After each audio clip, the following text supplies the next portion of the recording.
Let's talk about that feeling where you have been putting in effort, being obedient, trying and trying again, being consistent, and yet nothing seems to be working. I truly believe that this is one of the hardest seasons to be in because it's one thing to be in a season where you're either intentionally or unintentionally being disobedient to what God is calling you to do and therefore making progress along that path. That's one thing. But when you are in a season of trying and putting in effort and obeying what God is calling you to do, no matter how big, how small, little step, big step, whatever that looks like, you're just trying, you're attempting, but yet you don't see any results. Maybe it's been a month of you being in that season. Maybe it's been a year. You know what? Maybe it's been 10 years and you're just like, what are you doing? Why does it seem like me obeying what you're calling me to do, me going in the direction that I truly believe that you're calling me to, why does it seem like I am failing? Such a tough season to be in. It's a real feeling. You have a lot of questions. There's a lot that you're not understanding. There are things that are not making sense. Because in our brains, in our spirits, we believe that if we do what God is calling us to do, if we pursue it full heartedly, He will bless it. He will pave the way. He will shine a lamp to our steps. Everything will be okay. We believe that, but yet when we go about it and we find ourselves feeling like we're constantly failing, constantly bumping into things just not working. They're not working well. Something's not right. There's always something that seems off. It's tough and it can really make you feel depressed. Let's be honest. Obeying God and finding joy in that, but then bumping into failure makes you feel depressed. It makes you question if you're even on the right path. And it makes you wonder if there's even a way out of this. Here's what I've learned. Anytime you are obeying and doing what God is calling you to do, but yet you feel like you're failing in it, my friend, that feeling is lying to you. Your human perspective, it's seeing this as failure. What we need to do is transition into our spiritual perspective and seeing it as something completely different that just so happens to be falsely disguised as the failure that our human brains are seeing it as. That's how we comprehend it. What's really happening is that God is doing something. God doesn't call you to something just for you to fail and to fail again and to fail again and to feel hopeless and to be in moments of despair and to be in this everlasting depression. No, that is false. And if you feel that, if you even think that, if you're questioning that, then we need to ask ourselves, am I leaning into the Spirit? Or am I leaning into my human emotions and allowing the enemy to take that and deceive me with the human emotions that I'm feeling?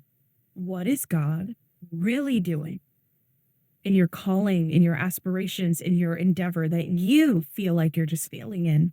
But in actuality, God is doing something that you're just not quite seeing yet. So, what could God be doing? I'm never the one to give you a straight up correct answer as to what God is exactly doing in your life, because that is something that He ultimately only knows. But what I can do is give a variety of reasons as to what He might be trying to do in your life, in your calling, that end up working out for good because He knows what's best.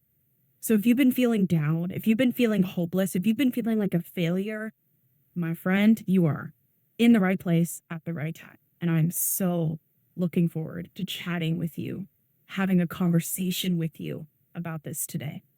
There are two areas of my life recently where I felt like I just kept bumping into failure.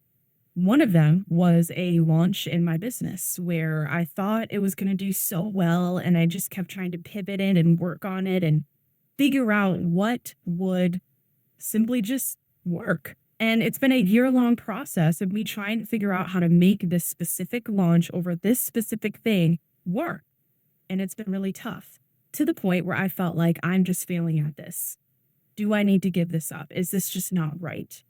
When deep down I knew that God was calling me to this, and I just simply haven't found a pathway that works just yet.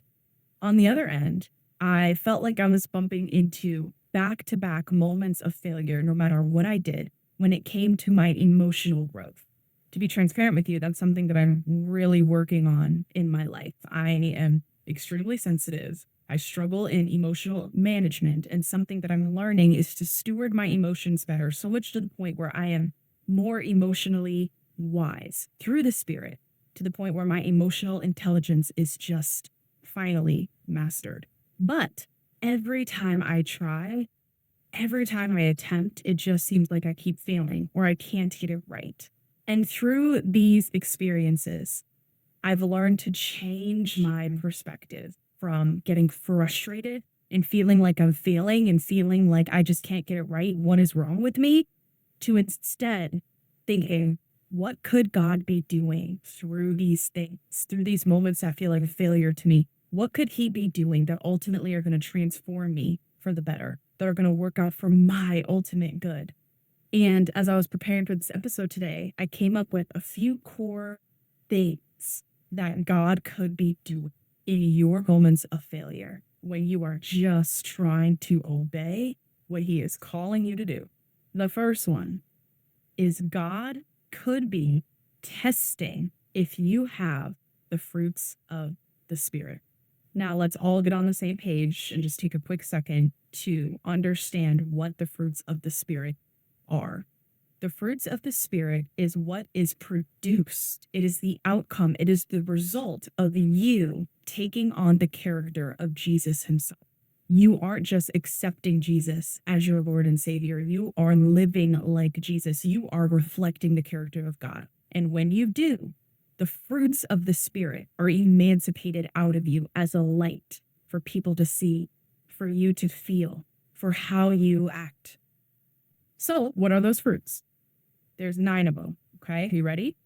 Love, joy, peace, patience, kindness, goodness, faithfulness, gentleness, and self-control. I want you to take a moment to reflect on the words that I just said, the fruits of the Spirit. And I want you to ask yourself, where am I falling short on any of these? This isn't a finger point, because I believe we all fall short from time to time on at least one of these. Why? Because life can take us out.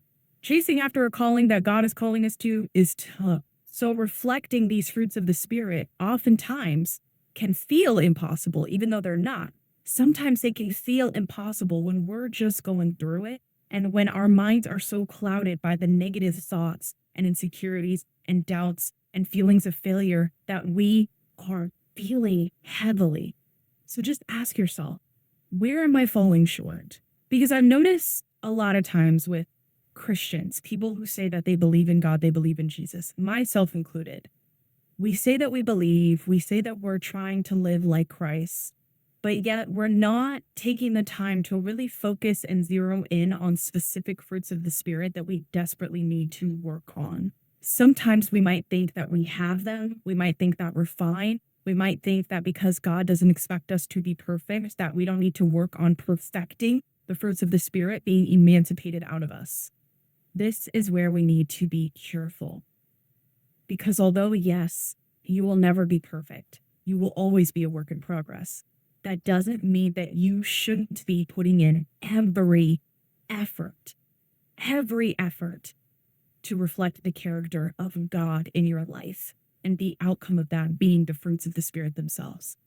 I have been tested in this greatly, where I thought that I was kind, God had to test me. Where I thought that I was patient, God had to test me. Where I thought I had self-control, God had to test me. And I truly believe that in seasons where we feel like we're bumping into back-to-back moments of failure, especially when we're trying to be obedient and doing what God is calling us to do, a big reason for that could be that God's simply revealing the truth behind yourself.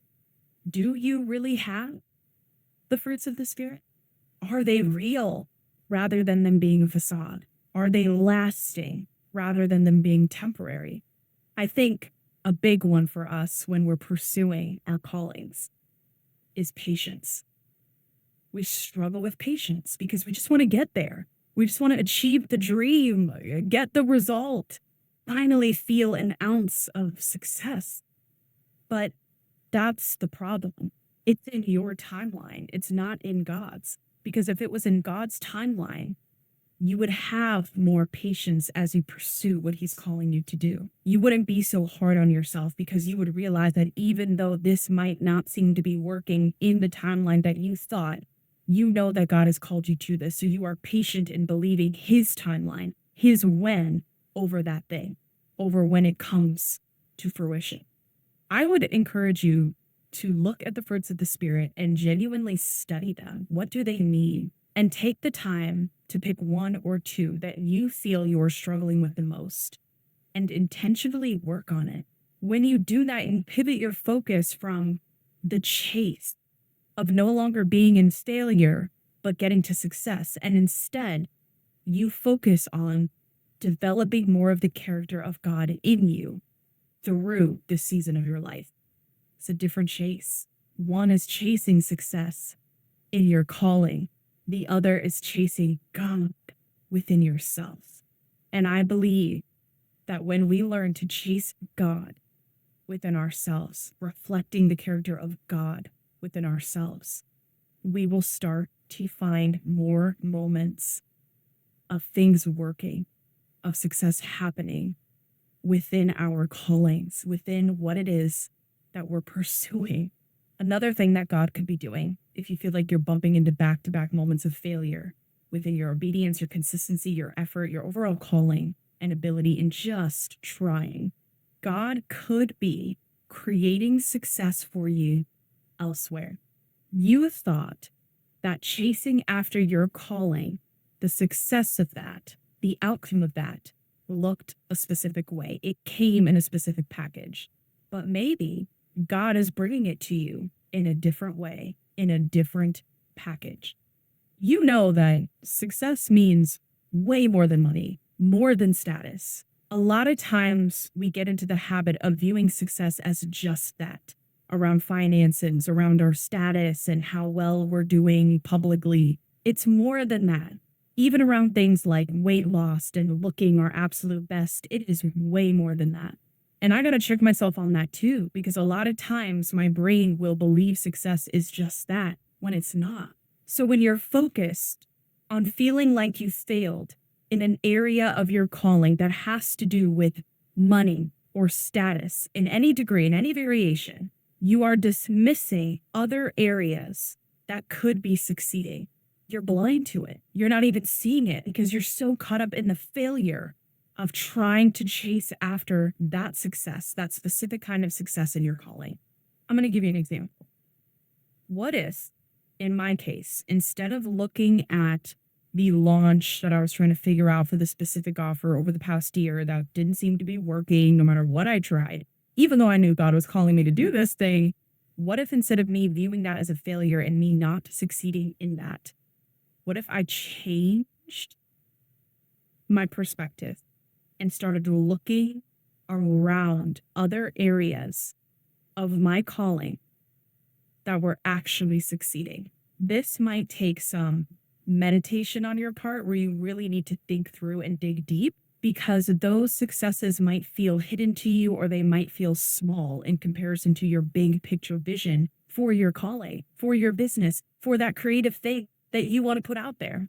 But the small hidden successes matter too. And maybe, just maybe, God has been trying to deliver these areas, these smaller areas of success for you that you have not been seeing because you're focused on these bigger areas that feel like failure. So if I reflect on in the situation of the launch that I was referring to, there's many small successes. One is the skill set I learned just by creating. I got so good at designing certain aspects of a launch when it came to the tech when it came to designing landing pages, when it came to having a visual eye, when it came to authenticity. I got so good at it. And I wouldn't have gotten good. I would not have built that skill set and succeeded in that skill set had I not tried, had I not done what God was calling me to do. But I wasn't seeing those as successes. I was focused on the big picture vision of it just not working, feeling like an ultimate failure. But I had to think about the little successes that were actually gained. And my visual eye is so good now. It's so skilled now. I truly believe this.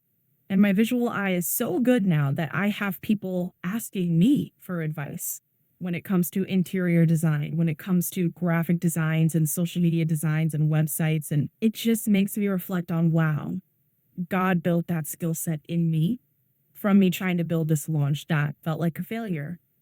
But was it really? Was it?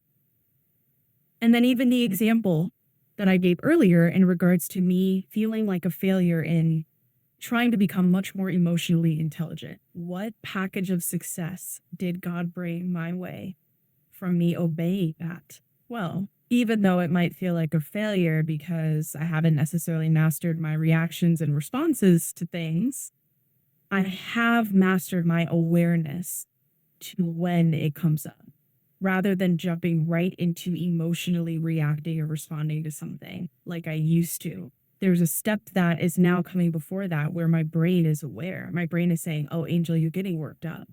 Angel, your emotions are coming out. Angel, this is starting to trigger you. Maybe let's step away. Maybe let's go for a walk. Maybe let's get on your knees and pray. That wasn't there before. So yeah, even though I still might react and respond emotionally immature in some regard, there's this first step of awareness that I've learned. That is a little package of success of, wow, you've mastered this area over here. You're doing great in.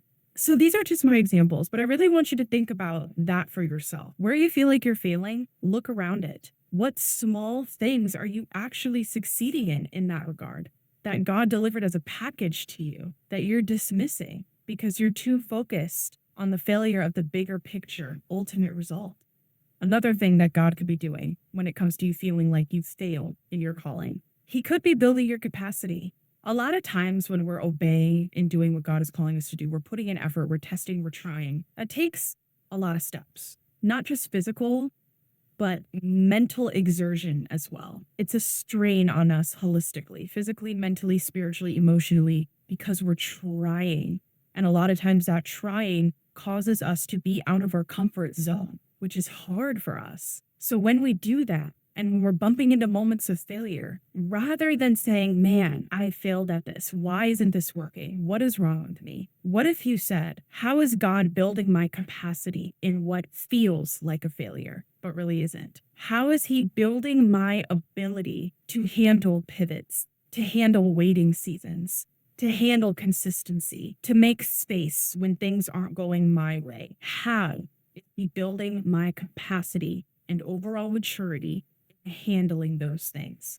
Something that I've been thinking so much about lately is whatever challenge I'm going through right now, I am learning something in this that is going to prepare me for my next season of life. How God is teaching me to build capacity and maturity in my life right now is going to set me up for success as a future mother. How God is teaching me to build capacity and maturity right now is going to set me up for success when it comes to me finally paying off all of my debts, reaching financial freedom, and earning 7 figures. Me learning to build capacity now is going to set me up for success to be able to handle and carry what God has in store for me in the future, to be able to learn how to balance family and the work and dreams and people and relationships and health, my connection with God, all at the same time. What if God is simply trying to build your capacity, and the only way for Him to do that in you is to bring you through moments of what feels like failure in what He's called you to do? And this also relates to growing your faith. I truly believe that waiting seasons happen to strengthen our faith. Failures, challenges, circumstances, heartaches, they can either take us deep down into a dark place or they can strengthen our faith. You get to decide which way you go. Last but not least, In your moments where you feel like you're just failing in your calling, in your business, whatever it might be, God could be using you as a vessel to someone else. A lot of times when we are chasing after our calling, do we think about the people that we want to impact, the mission? Absolutely.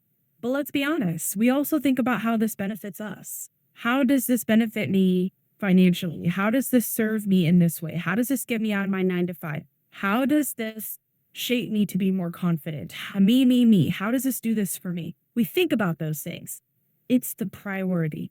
When you are leading and prioritizing what you're doing, when you are prioritizing your calling serving you over your calling, first and foremost, serving God and then serving others through you, then it's a problem. And it's something that we all, I think, have to check our hearts on. Because what if, even though it feels like a failure to you, what if God is instead using you as a vessel for someone else's success?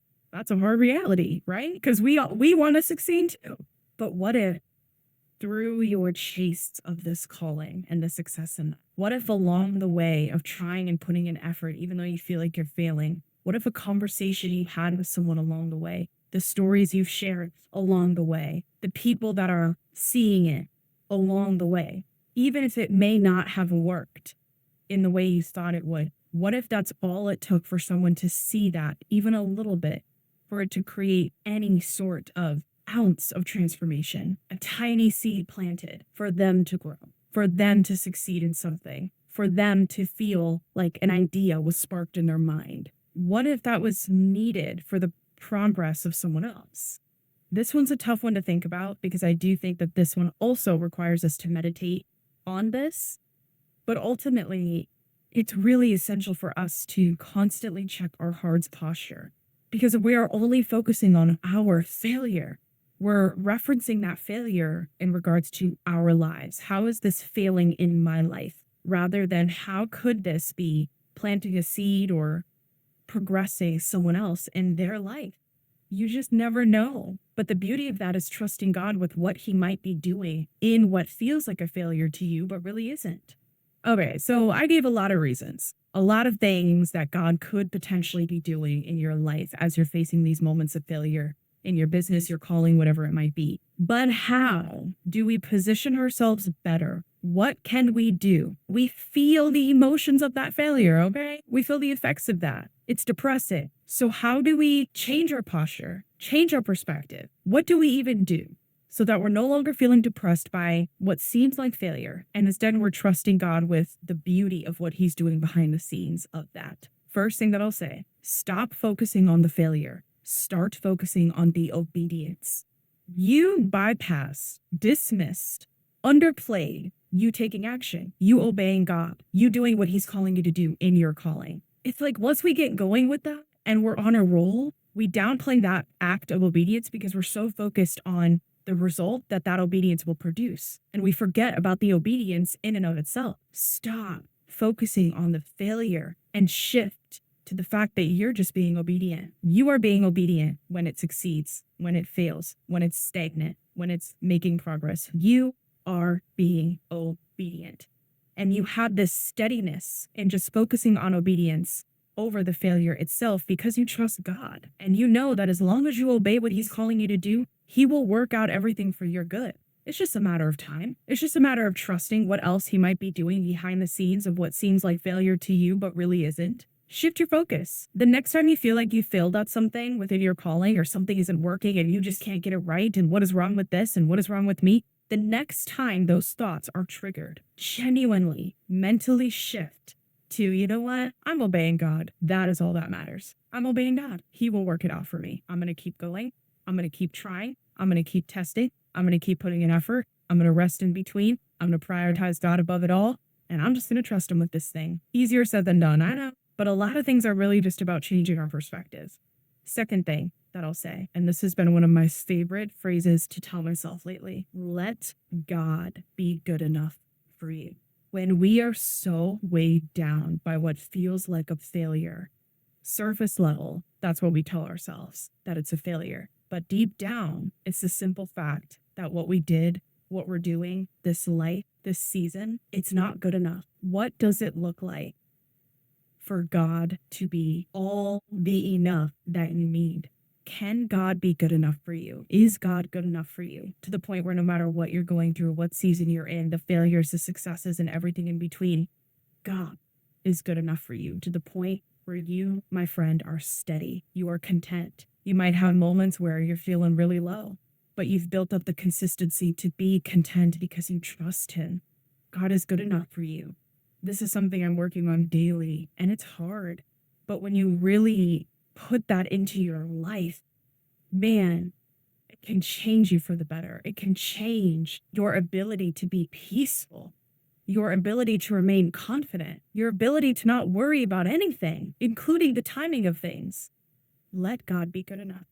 Last thing that I'll say, when you take the time to reflect on the successes that God is delivering to you, that's just coming in a smaller or a different package. Remember, I just talked about that. When you take the time to reflect on what those other successes could be, rather than keeping your eye on the big failure, what those other smaller successes could be around it. I want you to look at those things and not just be aware of them and be like, oh, cool, okay, I succeeded in these areas. I want you to finish it out. The areas that you do see are growing you, pursue it, finish it out. For example, if I know that if the launch that I've been trying was failing, but yet I succeeded in building the skill set of having a visual eye or design, things like that, then let me continue building on that skill set. Let me put it to use in other areas of my business and other areas of my life and watch the outcome of it. On the other end, going back to my emotional intelligence story, if the little success that I've seen is me simply being aware of triggers, of when my emotions are at an all-time high, let me not just be like, oh, that's cool, I've succeeded in being aware of these things. No, let me pursue it. Let me progress in that specific thing. What does that look like for me to become intelligent in my awareness? Just some thoughts. Because I think when we pivot in that way, we start to find joy in the things that actually are working, by not just letting them sit there, but pursuing them and progressing them further. And in that way, it actually does progress your overarching big picture vision of your calling to the point where you feel like you failed, eventually you will succeed because you focus on these little things that were working and you double down. Just something to think about, my friend. You're not a failure. I know it feels like it. I understand. I have been there many times. You're not a failure. God is doing something behind the scenes in what feels like a failure to you as you pursue your God-given calling. But to God, this is success. He is working all things together for your good. Pay attention to the little things, the uncommon things. Do the work in changing your perspective. You do that, your life will change. Your joy as you continue pursuing your calling will change. I truly believe that. Thanks so much for tuning in, friend. I hope that you enjoyed this episode. And if you did enjoy it, feel free to forward it over to a friend, email it, text it, if you feel like this could be the uplifting message that they could use in their life right here, right now. We'll see you next week. Enjoy the rest of your day.